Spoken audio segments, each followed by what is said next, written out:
स्थापना करण्यात आली त्यावेळी आपल्या या परिसराची जी स्थिती आहे ती अशी काही संघटित न होती की जेणेकरून 10-5 लोक एका ठिकाणी येतील आणि काही कार्यक्रम करतील, उत्सव करतील किंवा ते करत असतील, पण त्यावेळेस आमच्या काही लक्षात ते आलं नाही। या ठिकाणाहून 1 ते 2 किलोमीटर अंतरावर व्यायामशाळेसाठी आम्हाला व्यायाम करण्यासाठी पहाटे किंवा रात्री जावं लागत होतं। ही एक अडचण होती। मी रमेश दादा, पितांबर माळी किंवा आमचे जे मित्र जे आज आमच्यात नाही आहेत, नारायण काशीनाथ माळी, गोविंद आबा माळी, आम्ही असं ठरवलं की आपण काय एखादी मंडळ निर्माण करावं आणि सगळ्यांना एका ठिकाणी संघटित करून आपण काहीतरी यांना योग्य मार्गदर्शन करू शकतो। त्यासाठी आम्ही सर्वांनी मिळून एक गणपतीचा प्लॅन आखला आणि या मंडळाची स्थापना केली। मंडळाची स्थापना करताना नाव कोणतं सुचवायचं की जे सगळ्यांना चालू शकेल असं, म्हणून श्री संत सावता माळी गणेश मंडळाची सुरुवात केली। सुरुवातीला पहिल्या वर्षी आम्ही युवराज नानाच्या घराच्या जवळ ज्या ठिकाणी दगाबाबूजी किंवा माळी नाना यांची घरं आहेत आजच्या तारखेत, त्या ठिकाणी पहिली सुरुवात केली। तिथून 5-10 लोकांची आमची सुरुवात झाली। 1-1, 2-2 रुपयाच्या वर्गणीपासून आम्ही त्या ठिकाणी केले। आम्हाला त्यावेळी सहकार्य करणारे राजाराम दादा, श्याम बापू माळी एक पुस्तक दिलं, 2 रुपये 5 रुपयाची पावती फाडून एक 100 पावत्यांचं पुस्तक त्यावेळेस आम्हाला 200-400 रुपये मिळायचे। या कल्पनेतून आम्ही हे दरवर्षी सदस्य वाढत गेले। गणपती बाप्पाची भक्तांची सदस्य संख्या वाढल्यामुळे त्या ठिकाणाहून आम्ही आमचं हे जे आपलं गणपती मंडळ आहे हे पंचमढीमध्ये आणलं। पंचमढीची हालत त्यावेळी काही हे नव्हती, वर्गणीच्या अशा काही, हे मंडळ अनरजिस्टर्ड आहे, याची कुठेही नोंद नसेल, याचा कोणताही हिशोब कोणीही मागत नाही। हा हिशोब सर्वजण विसर्जन झालं की दुसऱ्या दिवशी सगळ्यांना दाखवला जातो। कोणाची शंका असेल ती शंका पण दूर केली जाते, असा नियम आहे। मग त्या ठिकाणी व्यायामशाळा निर्मितीचा प्रस्ताव आम्ही तयार केला। व्यायामशाळा तयार केली माळीवाड्यामध्ये। त्या व्यायामशाळेचं देखील आम्ही हेच नाव ठेवलं आणि याच्यातून एकच संदेश देण्याचा आमचा हे होता की एक संदेश असा जावा की बलाढ्य आणि असे मजबूत करून निर्माण व्हावे आणि ज्यांनी संघटना करावी आणि समाजकार्यासाठी त्यांनी स्वतःला झोकून द्यावं, अशी आमची त्यामागची भूमिका होती। आणि त्या गणपती बाप्पाच्या नवसाने मला 1984 मध्ये गणपती बसलेला असताना कोर्टाची ऑर्डर भेटली आणि मी पहिला सदस्य असा झालो की मला या बाप्पा मी तुमच्यासारखा किंवा आपल्यापैकी जे काही लोक असतील, 8 आणे 1 रुपया 2 रुपया रोजाने आम्ही सुद्धा खड्डे खाल्ले, गुरंढोरं चारले बी आहे आणि बाकीची शेती कामं तर सर्वच जण आपण करतो, आपल्याकडे तशी पद्धतच आहे। दरवर्षाला माझ्या माहितीप्रमाणे 5-10 लोक असे वाढत गेले। आजच्या तारखेला घराघरातून जेवढा माडीवाडा असेल, मग याच्यामध्ये पाटील समाज असो, राजपूत समाज असो, ब्राह्मण असो, बुवा असो, एक घर जरी असेल एखाद्या समाजाचे, तरी त्या समाजाच्या प्रत्येक माणूस आपल्या या मंडळाचा सदस्य आहे आणि या 50 याचा मला खूप अभिमान आहे। या 5-10 वर्षानंतर मी नोकरीला चालला गेलो। त्याच्यानंतर मग आमचे मित्र यांनी जे धुरा सांभाळले, सुभाष माळी, युवराज नाना, राजेंद्रनाथ माळी किंवा बाकीचे हे जे आमचे भीमराव माळी असतील, संतोष नाना किंवा आता हे सर्व, आपण सर्वांच्या सहभागी, आपला सहभाग नसेल तर आपल्या वडिलांचा सहभाग आहे। आपल्या वडिलांच्या सहभागी जे आज आपल्यात नसतील आणि जे असतील ते तुम्हाला घरी जाऊन सांगतील की आम्ही या गणपतीमध्ये होतो आहोत आणि पुढे बी राहणार आहोत। असा एक एकंदर जो वाटचाल जी आपल्या गणपती मंडळाची झालेली आहे, आजपर्यंत सर्व शांततेतच आपल्या गणपतीच्या मिरवणुकाचं विसर्जन झालेलं आहे। कोणत्याही ठिकाणी कुठलाही वाद झालेला नाही। आजच्या तारखेत 4 ते 5 पक्षाचे लोक एकत्र म्हणजे असतील, पण ते त्या गणपती बाप्पाच्या दरवाजाच्या बाहेरच आहेत। इथं आल्यानंतर सर्व एकच आहेत आणि कोणत्याही समाजाचे असतील, हा मला त्यांचा अभिमान आहे।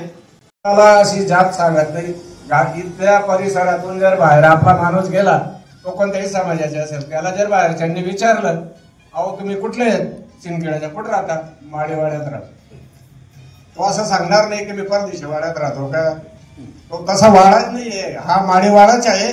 जनता नगर जरी झालं तरी तो बी माडीवाडाच आहे, इकडे स्टेशन रोड पर्यंत पण माडीवाडाच आहे। ही एवढी मोठी संघटना आणि हे प्रत्येक माणसाच्या अंगामध्ये हे जे गणेश भक्ताबद्दलचे प्रेम आहे आणि गेल्या 50 वर्षापासून चालत आहे। यावेळी एक गोष्ट अभिमानाने सांगावीशी वाटते। 1987 मध्ये आमचे जे मित्र होते जे आज नाही आहेत त्यांचे अपघाती निधन झालं होतं। त्यावेळेस त्यांचे वडील आमचे टेंबलाईकर भगवान दादा महाजन यांनी सांगितलं तुम्ही गणपतीच्या पिरियड मध्ये अपघात झाला होता। त्यांनी सांगितलं मुलगा माझ्या गेलाय तुम्ही तुमचं काम करा, गणपतीचं विसर्जन करा, खंड पडू देऊ नका। म्हणजे असे इतकी भावना लोकांची आहे या गणपती मंडळावर।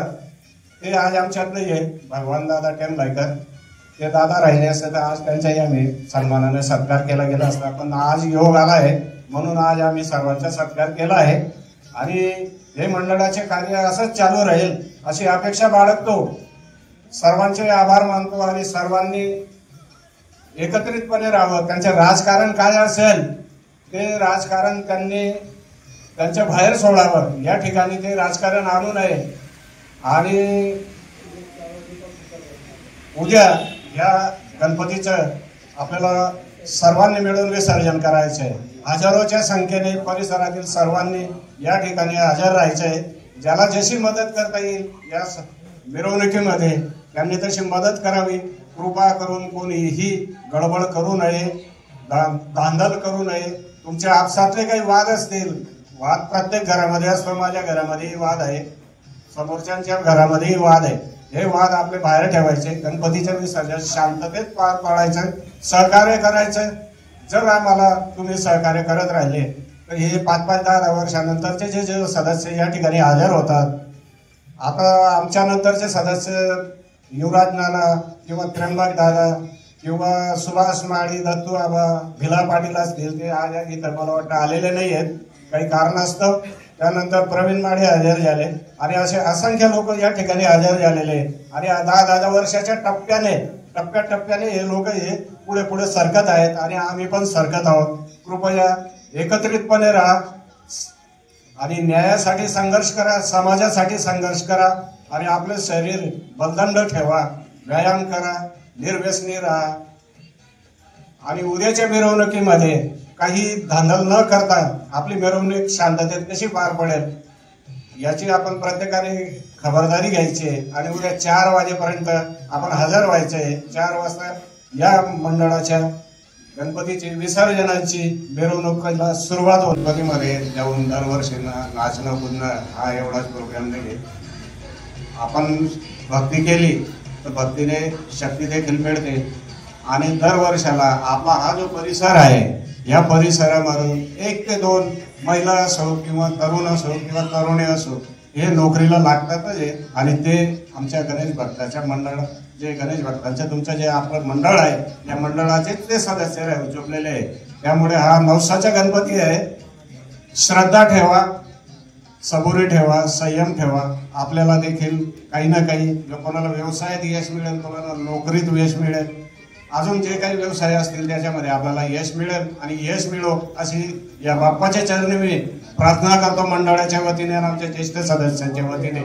त्यामुळे भरोसा ठेवा, आपलंही काम निश्चित होईल। आत्मविश्वास ठेवा, संयम बाळगा आणि उद्या 4 वाजता हजर राहा। सर्वांना नमस्कार। गणपती बाप्पा मोरया। धन्यवाद भाऊसाहेब, आपले अनमोल विचार आम्हाला नेहमी मिळत राहावं अशी प्रार्थना करतो आणि उद्याच्या मिरवणुकीसाठी आपण सगळ्यांना नम्र विनंती आहे पुन्हा एकदा की 4 वाजेला आपल्याला गणपती या ठिकाणी काढायचाच आहे आणि ज्येष्ठ मंडळींच्या आम्ही चर्चा केली की 4 वाजेपर्यंत गणपती निघूनच जायला पाहिजे। त्याच्या काही कारण आहेत की आपल्याला आपला उत्सव आपल्याला व्यवस्थित करता येत नाही, वेळेच्या अभावी। आपण 8 इथंच वाजवले, 7 इथंच वाजवले तर वेळेची मर्यादा असते। त्याच्याऐवजी आपण असा निर्णय घेतलाय की लवकर निघून जायचं, म्हणजे कोणी आलं तरी निघेल आणि कोणी आलं नाही तरी निघेल। ज्या ठिकाणी ज्येष्ठ मंडळी आहेत यांच्या अशा सूचना आहेत तर आम्ही 4 वाजेला प्रयत्न करतोय। जे वाजंत्री लावलेले त्यांना देखील सूचना केलेल्या आहेत आणि जे वने वगैरे जे आहेत त्यांना पण सूचना केलेल्या आहेत। आदरणीय भाऊसाहेबांनी या ठिकाणी मार्गदर्शन करताना आपल्याला सगळ्यांना 50 वर्षाचा काही प्रमाणात उजळणी केली आणि या ठिकाणी मला देखील काही आठवणी आल्यात की आपला गणपती मंडळ कसं वेळोवेळी बदल करण्यात आला प्रत्येक वेळी काही दशकांमध्ये निश्चितच निसर्गाचा नियम आहे की एक दशकानंतर बदल होत असतो आणि मंडळाच्या प्रत्येक वेळी झालेला बदल आपण सगळ्यांनी स्वीकारलेला आहे. मंडळाच्या आपल्या गणपती मंडळाच्या शिंदखेड्यातली सगळ्यात मोठी मूर्ती आणण्याचा मान देखील आपल्या मंडळाला आलेला आहे. आपण 1992 मध्ये 18 फुटाची कमळाच्या फुलावरती उभी असलेली आमचे मोठे बंधू कैलासवासी वसंत आबा माडे यांनी त्या ठिकाणी सगळ्या मंडळाच्या सहकार्याने ती मूर्ती आणली होती. हा देखील आपल्या मंडळाचा एक अभिमानाचा भाग आहे की आपण सगळ्यात मोठी मूर्ती आणण्याचा आपल्याला देखील मान मिळाला आहे. आणि त्या काळात आदरणीय आपल्या सगळ्यांना परिचित असलेले कैलासवासी भीमराव दादा असतील, भीमराव देशमुख, ते देखील मंडळामध्ये सक्रिय राहायचे. आणि असंख्य आहेत की जे आता आपल्याला आठवण निश्चितच आली असेल की आमच्या सोबत असणारा हा व्यक्ती होता, आज आपल्यामध्ये नाही. निश्चित भाऊसाहेबांना देखील आठवण आली. एक सुख दुःख सगळ्या गोष्टी ठेवत आपण हा मंडळाचा उत्सव आजपर्यंत नेहमीप्रमाणे पार पाडत आलेलो आहोत. उद्याच्या देखील सगळ्यांना नम्र विनंती आहे, आपण सगळ्यांनी या गोष्टीची काळजी घ्यायची. आपण जो उत्सव करतोय, आपण पाहतोय की प्रत्येक वर्षी आपल्या मंडळाचा काहीतरी आगळावेगळा कार्यक्रम होत असतो. फक्त आपल्याकडनं काय अपूर्ण राहतंय की तो मंडळाचा कार्यक्रम आपल्याला आपल्या माता भगिनी ज्या घरी बसलेल्या आहेत त्यांना तो देखावा, त्यांना ते नृत्य, त्यांना आपले लेझिमचे ताल असेल, त्या सगळ्या गोष्टी अतिशय आनंदाने आणि बघण्यासाठी चांगलं वातावरण राहील याची आपण देखील काळजी. आणि आपल्याला काय घे पुढं हे सांगायची गरजच पडायला नको पाहिजे. म्हणून 4 वाजेला आपल्याला निघायचं याची सगळ्यांनी नम्रपणे मी विनंती करतो. आपण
वेळोवेळी त्यांच्या तब्येतीनुसार किंवा त्यांच्या काही घराच्या अडचणीनुसार सक्रिय राहिले, परंतु काही काळासाठी त्यांना असक्रियते राहिलेत. परंतु जे नेहमी 50 वर्षे सतत आणि मागील 15 वर्षापासून मी स्वतः डोळ्याने बघतोय असे सतत सक्रिय राहणारे आमच्या सगळ्यांचे आदरणीय वाघ भाऊसाहेब यांचा एक महासत्कार आम्ही आत्ताच्या जे मंडळ आहे, मी स्वतः अध्यक्ष उपाध्यक्ष सोनू वाघ असतील, खजिनदार त्र्यंबक दादा असतील, या ठिकाणी उपस्थित सचिव कैलास वाघ असतील आणि मंडळामधील काही सदस्य संचालक मंडळ असतील, त्यांनी कृपया सगळ्यांनी यावं, सगळ्यांनी वाघ भाऊसाहेबांचा एक महासत्कार करावा अशी मी आपणास विनंती करतो. तर कृपया मंडळाचे अध्यक्ष उपाध्यक्ष सचिव खजिनदार सगळ्यांनी यावं. भाऊसाहेब आमचा छोटेखानी स्वागत करा.